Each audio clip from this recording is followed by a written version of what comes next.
පාරේ ඉන්නකොට දවසක් මට එක එක කියලා මං ගැහුවා. ආටද? කොල්ලෙක්ට. කොල්ල මොනවද කිව්වේ ආට? එදා කොමරි නැන්දාව පාරට ගන්න ගිහින් හිටියේ. මේ ඇඳුම චුට්ටක් කොටයි ගවුම. එතකොට කිව්වා සුදුමැණිකේ අද නම් ලස්සනයි කිව්වා. ලස්සනයි කිව්වම තරහ යනවද? නෑ මං ඉවසගෙන හිටියා. ඊට පස්සේ චුට්ටක් එක එක ඒවා කියන්න ගත්තා. ආ දෙක එකව කියන්න බාන මාත් කැමති දැනගන්න. කිව්වා අපේ ගෙදර එන්න දැව්වා. අපේ අම්මගෙන් දුව ඉල්ලන්න දැව්වා. ඒව ඇහුවා.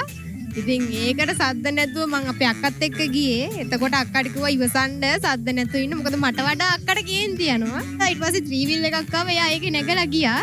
ත්‍රිවිල් එකට අත දාලා ඇදලා අරගෙන කනට ගැව්වා. ඊට පස්සේ එයා බැහැලා ඇවිල්ලා ගහන්න තරම් දෙයක් වුණාද කියලා අහලා ඉතින් පස්සෙන් ආවා.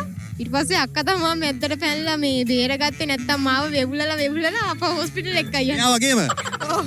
ගෑන් ළමයි පොර වෙන්න ගිහිල්ලා අන්තිමට ප්‍රෙෂර් හදාගෙන තමයි නවතින්නේ නේද?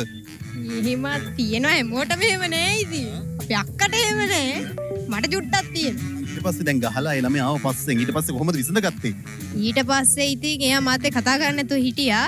ඊට පස්සේ Facebook වලින් එහෙම මැසේජ් දාලා තිබ්බා මං හොයා හිටියේ තමුසේ වගේ කෙල්ලේ. රණ්ඩු මෙවියා. ලැජ්ජ නෑනේ දෙයි ආමුදුරුවනේ.